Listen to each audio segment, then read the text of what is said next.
Hey guys, what's up? Nature from Protoculture and Shadow Chronicles. Welcome back to Sonic Academy, and we've got another top 5 video for you today. It's been an interesting year to say the very least, but what we have seen is some fantastic plugins released this year. So I'm going to be putting together a top 5 list of my favorite and best plugins that I've gotten hold of this year in 2020. Now this is not a definitive sort of best plugin list. Obviously everybody's got their own opinions. This is stuff that I've found using a lot in my workflow personally. So with that, we're going to dive in and check this out.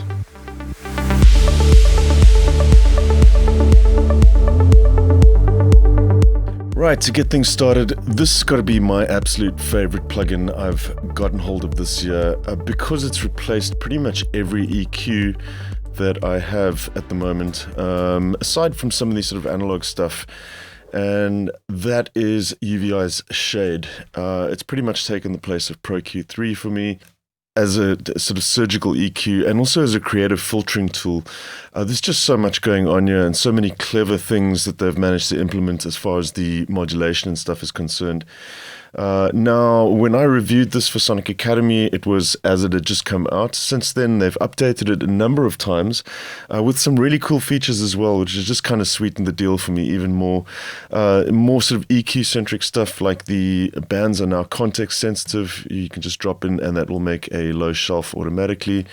You can just double-click to disable things. They've added a limiter. You can right-click now to drop in these sort of basic filters as well, which is super quick and easy. I'll just play something back here so we can take a listen to some of this.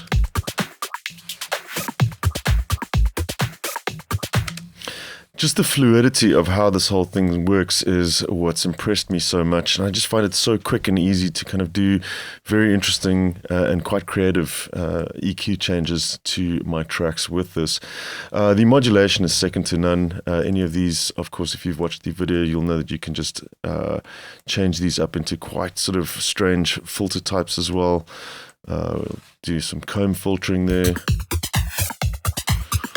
Any of the bands can be made dynamic as well, so you have a wealth of sort of compressor-esque effects that you can do. For instance, now they've also added a shortcut where you can just click Make Dynamic. Not on that one actually because of the filter type, but this, we just go Make Dynamic here, and you can have that as a dynamic EQ now. And then another thing that they added is the ability to visualize sidechain info as well. So if we just open up our sidechain here, can add a sidechain source. We'll just grab the audio from audio 2. You actually have that audio coming in as a visualized option as well. So you can do comparisons between tracks now quite easily and EQ out frequencies that might be masking. The automation as well, another incredible feature, all the modulation that you have for this, a wealth of different stuff from the figure, which I really like, envelope follows, LFOs, you name it. This is really incredible, as well as the spread function where you can actually do stereo modulation on the left and right channel as well. Very, very cool. So this is one of those plugins that you should just go out and buy. I reckon this is probably the most exciting effects plugin that I've had on test this year. Right, let's jump into the next plugin. Now, at first, I wasn't all that excited about getting another reverb, but I've put this in here because Izotope's Neoverb has pretty much become my go-to reverb since I was sent a copy of it a while back. Now, as far as the reverb tone goes, it sounds great. It is all the algorithms from the Phoenix Verb, I believe, from Exponential Audio. It doesn't sound better than anything else, but there are a few features in this as far as workflow is concerned that have kind of made me turn to this a lot more. I still use other reverbs like the Valhalla verbs more for sort of character stuff. Shimmer I still use quite a bit as well. But the speed at which I can dial in a really good sounding reverb, especially more natural reverbs inside of Neoverb, is pretty incredible. My favorite feature as well, using this on vocals especially, is this auto cut and unmasking feature, whereby you can just play back audio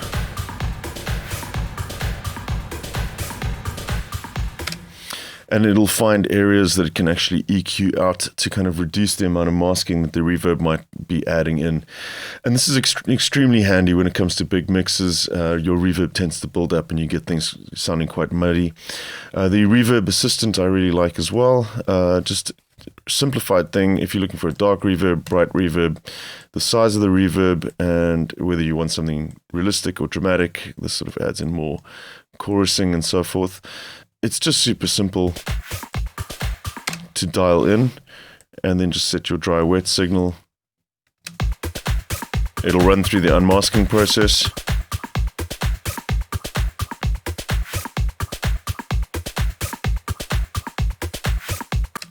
And that's it, all set up. And I really love this for that. Also, this blending function I found quite intuitive as well. Go and check out the full walkthrough that I did for this on Sonic Academy. Great little reverb. Highly recommend this plugin as well. Now, the last three plugins that I've selected that I've been super impressed with are all instruments. The first one is just getting released now as of recording of this video. That is, of course, Vital. And the amazing thing about this is it's available for free. It's an incredibly powerful synth. If you have Serum, a lot of this will be very familiar. Its architecture is almost identical to Serum. But there's so many cool improvements inside of this as opposed to what was available in Serum. That's not to say Serum isn't a great synth, but I will say that this, as of late, has pretty much replaced it for me in my workflow. So it's a 3-oscillator wavetable synth with a sample playback oscillator as well. There's some really cool stuff with the text to wavetable. It's a nice little gimmick. The wavetable editing is pretty cool as well. There's some really clever stuff going on here, and you can actually layer up different wavetables on top of each other. But the real star of the show for me is the modulation. Just how fluid it is. The sort of detail of modulation that you can get kind of reminds me of Falcon, but it's all very like on hand. It's in your face. It's all on the front panel. There's a ton of stuff you can do. It almost kind of crosses modular territory for me as well in some places, with the transpose snap for the oscillators and the random generators, which are really, really great. You can kind of get sort of generative melodies and things. I'll just jump into a few of the presets that I've been working on, and we can take a look. This is kind of randomized pitches that are being quantized over the oscillators to kind of give you something like this.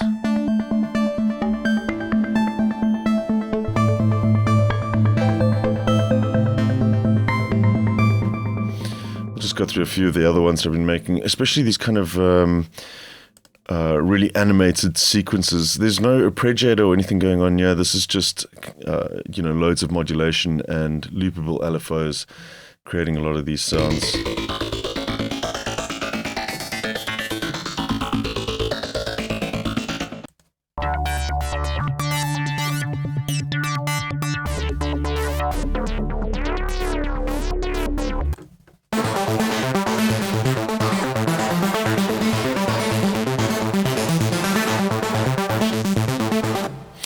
Cool. Like I said, this is free as well. The base version is free.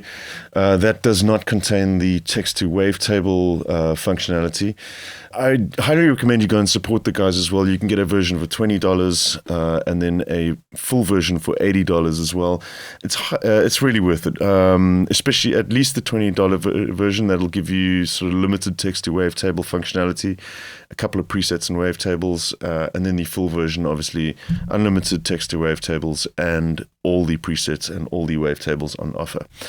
So I'm just kind of scratching the surface here with this one, but highly recommended. Go check this one out. I think this is going to be a huge hit as far as synthesizers are concerned. Definitely one to add to your arsenal this year. Moving on, another one of my absolute favorites, which I've been using a ton this year, is Steinberg's Backbone. So this is their drum resampling synth or sampler. It does some pretty incredible stuff with drums. Again, I've reviewed this for Sonic Academy this year, so go check out the full walkthrough as well. Its ability to kind of strip drums into components is really, really clever. And also with the Cubase 11 update, they've integrated it really nicely into Cubase as well. It is a VST instrument that can be used outside of Cubase, so you can pick this up if you are not using Cubase at all. But just to kind of show you the integration, we can quite easily strip out a kick drum from this and add this to a sampler track now. And then that section, very simply just route that through to a new instrument, and we'll transfer that to a Backbone. There you have your kick sample in there now. And you have this amazing ability to kind of strip this down to tonal and noise elements. So we go to pre-listen. We can solo the noise and the tonal elements, and then actually split them out into separate sections. So you can basically tweak the noise elements and the tonal elements. This can then be resynthesized as well to adjust the speed and all sorts of other things. There's so much on offer here as well. It's also not just limited to drums as well. You can kind of get quite creative with using it as a sampler. If you're tracking pitch, you can pull out different sort of tonal parts out of noises and things like that and turn them into full instruments for creating sort of percussion, for sort of film-esque percussion and effects. It's also really great for that. Loads of modulation possibilities, and a ton of effects and stuff on hand as well. So really, really clever plugin this. Another one to go and check out if you're looking at doing some creative stuff with your drum sounds. That's Steinberg Backbone. The last one I'm going to check out, I've been very into modular synthesis, or virtual modular synthesis this year, and most of my time has been split between Softube's Modular, just because of the sonic fidelity of a lot of the modules. They're all real-world hardware modules that they've managed to capture beautifully. But the other one that's really been sort of infiltrating into my workflow loads is Cherry Audio's Voltage Modular 2. So this was a huge update from their old Voltage Modular, and the main thing I love about this is just how easy everything is to patch. It really is a joy to program this thing. And also, on top of that, the amount of modules that you can pick up that do some really interesting stuff, it just fills so many different roles in the studio at the moment for me. So I've just got a patch that I made here, just sort of Moog-style bass.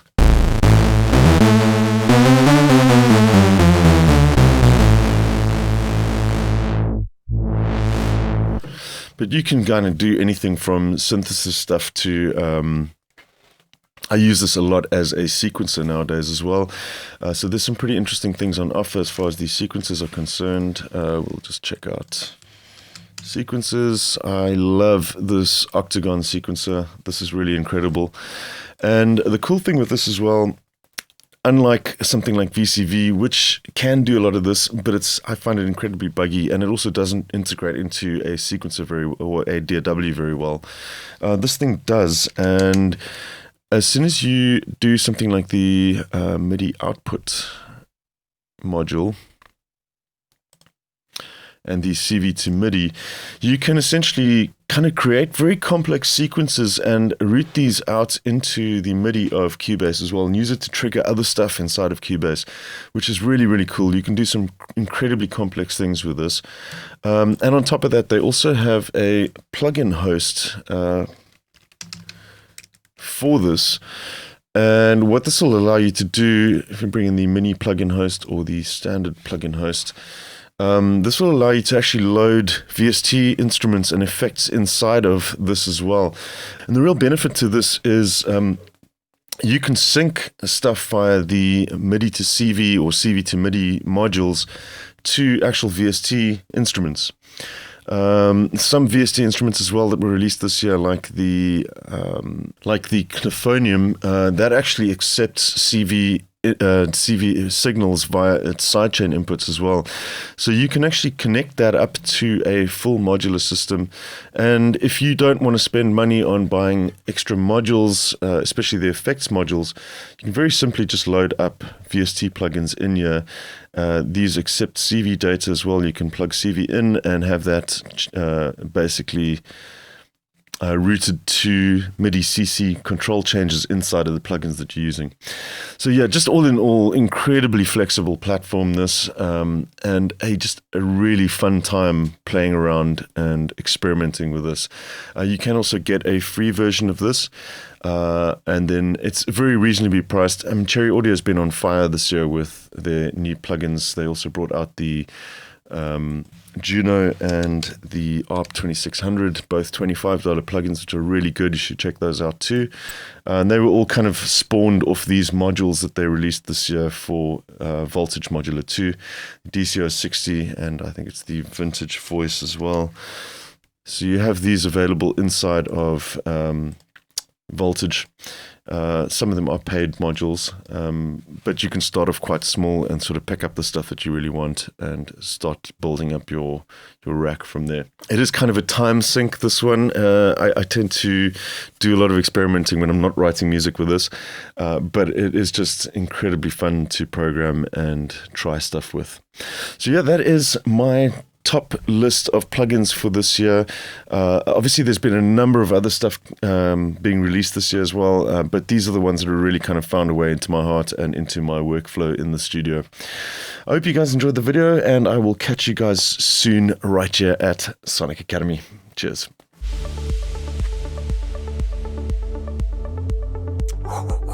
Thanks everyone for watching. We really appreciate the support from you guys. If you liked this video, then smash that like button, and if you want to be notified about new content, hit the subscribe and the bell notifications. Peace!